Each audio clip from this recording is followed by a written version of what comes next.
All right, let's talk history, but not our history.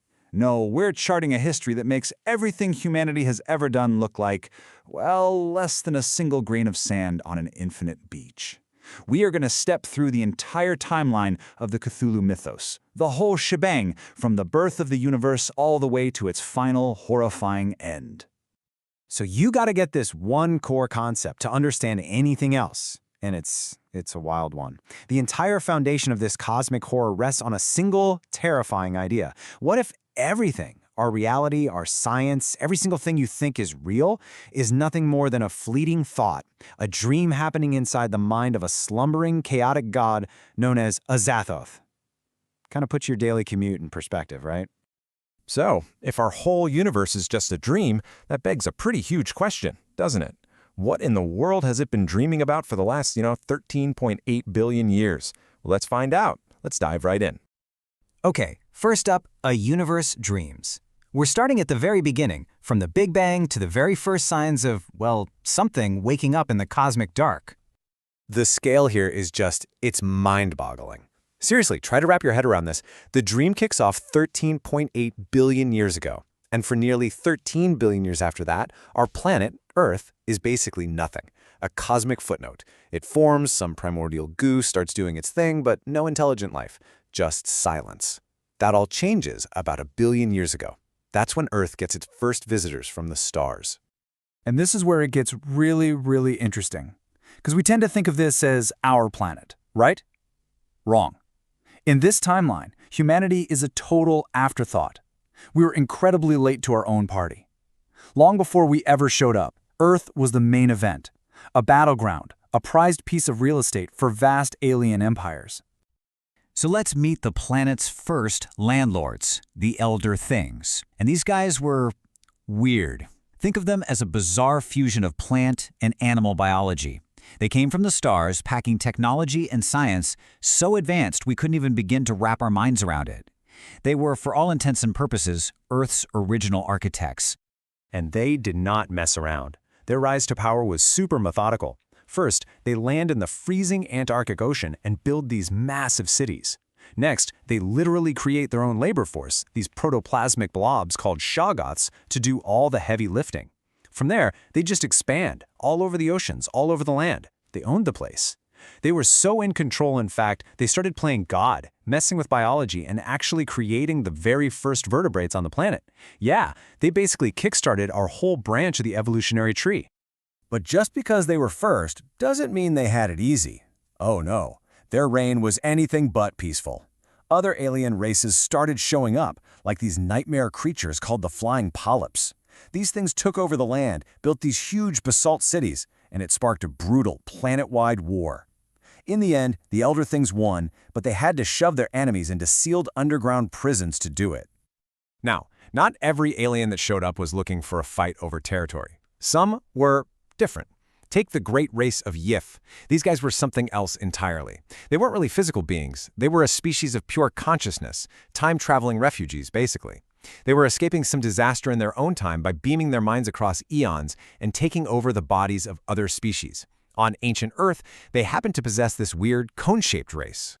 And then the real heavy hitter arrived. About 350 million years ago, the being known as Cthulhu and his star spawn show up. And this was a total game changer.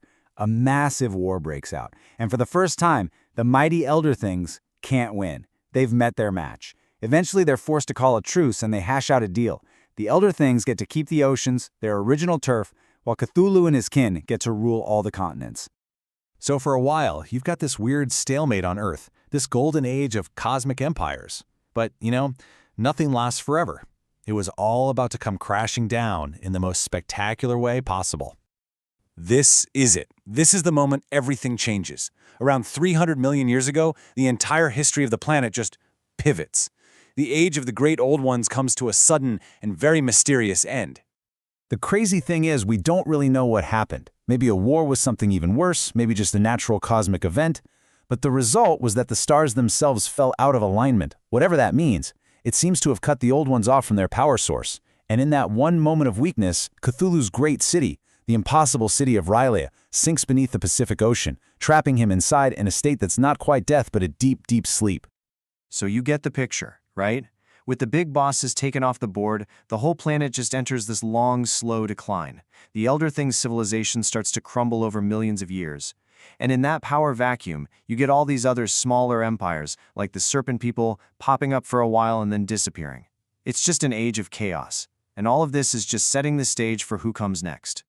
So after billions of years of alien wars, cosmic magic, and slumbering gods, finally, it's our turn.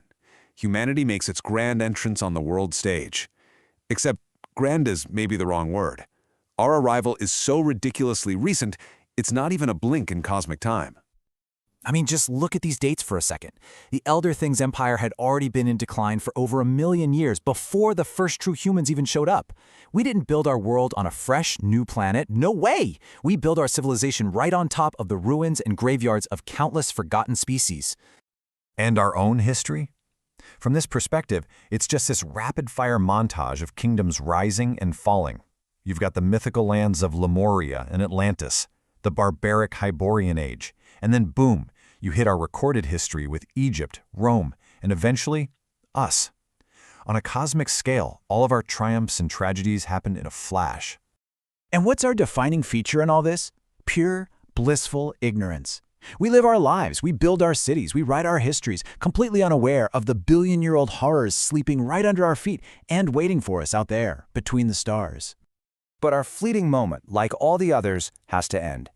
So now, we're going to jump far, far into the future to see the final fate of not just humanity, but of planet Earth itself. And this right here perfectly illustrates the mythos' central theme of cosmic indifference. Humanity's end isn't the end, not even close. In the far future, we regress to barbarism on Earth's last continent. Then we go extinct. After us, a new beetle race takes over.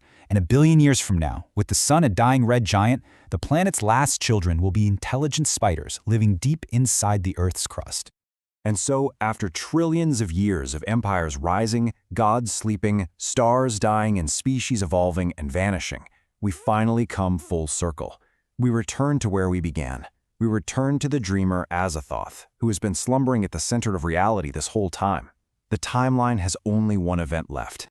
This is the ultimate, chilling conclusion. All of this history, all of this struggle, Cthulhu, the Elder Things, humanity, the spiders, all of it is just a dream. And eventually, every dreamer has to wake up. So what happens to the dream then? The mythos leaves us with only one answer for that: silence.